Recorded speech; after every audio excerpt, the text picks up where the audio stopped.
రాములవారు ఎలా చనిపోయారు? రాములవారు చనిపోతున్నప్పుడు హనుమంతుడు ఆపలేదా? ఇలాంటి ఆసక్తికర విషయాలు ఈ వీడియోలో మాట్లాడుకుందాం పదండి. అలాగే రాములవారు హనుమంతుల వారి ఇష్టం ఉంటే ఈ వీడియోకి జై శ్రీరామ్ అని కామెంట్ చేయండి. ఈ భూమిపై పుట్టిన ప్రతి జీవి మరణించక తప్పదు. అలాగే రాముల వారు కూడా భూమిపై అవతరించారు. ఆయన కూడా ఏదో ఒక రోజు దేహాన్ని వదిలి వెళ్లాల్సిందే. యమధర్మరాజు శ్రీరాముని వద్దకు ఇక మీకు సమయం లేదు అని చెప్పడానికి వచ్చిన ప్రతిసారి హనుమంతుల వారు అడ్డుకునేవారు. హనుమంతుల వారు చిరంజీవి అని యమధర్మరాజుకి తెలుసు. మరియు హనుమంతుల వారు పరమ శక్తిశాలి కూడా. అందుకే యమధర్మరాజు హనుమంతుల వారికి ఎదురు వెళ్లేవాడు కాదు. కానీ శ్రీరాముల వారికి తెలుసు ఏదో ఒక రోజు మరణించక తప్పదని. మరియు ఈ కాలచక్రం నుండి ఎవరు తప్పించుకోలేరని. తన భక్తుడైన హనుమ చావు నుండి తనను రక్షించడానికి ప్రయత్నిస్తున్నాడని కూడా తెలుసు. మరియు హనుమంతుడు ఉండగా రాముడి మరణం జరగదని కూడా తెలుసు. ఒకరోజు హనుమ అడవిలోకి విహరించడానికి వెళ్తాడు. అంతలో శ్రీరాముడు తన చేతికున్న ఉంగరాన్ని తీసి ఆడుతూ ఉంటాడు. అలా ఆడుతూ పక్కనున్న రంధ్రంలో పడేస్తాడు. అదే సమయానికి హనుమ తిరిగి వస్తాడు. అప్పుడు శ్రీరాముడు హనుమతో, ఏ మహాబలి, నా ఉంగరం ఈ రంధ్రంలో పడిపోయింది, తీయడానికి సహాయం చేస్తావా అని అడుగుతాడు. అప్పుడు హనుమంతుడు సరేనని చెప్పి తన శరీరాన్ని చిన్నదిగా చేస్తాడు. అప్పుడు అందులోకి వెళ్లి ఆ ఉంగరాన్ని వెతుకుతూ ఉండగా అది కనిపిస్తుంది.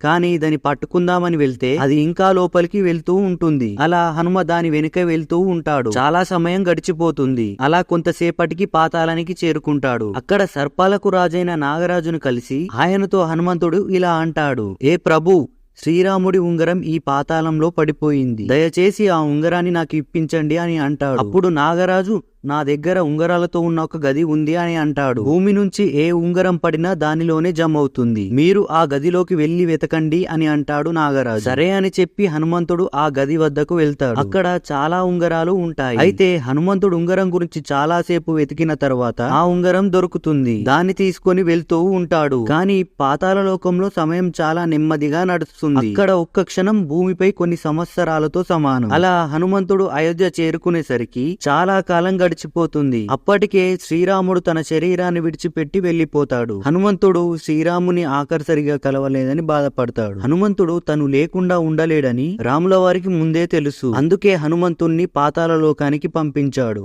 అమరత్వం పొందిన కారణంగా హనుమంతుడు భూమిపైనే ఉండాల్సి వస్తుంది. అయితే ఏ గుడిలోనైతే రాముడి కథలు వినిపిస్తాయో హనుమంతుడు ఖచ్చితంగా అక్కడికి వెళ్తాడు. రాముల వారంటే ఇష్టం ఉంటే వీడియోని లైక్ చేసి జై శ్రీరామ్ అని కామెంట్ చేయండి.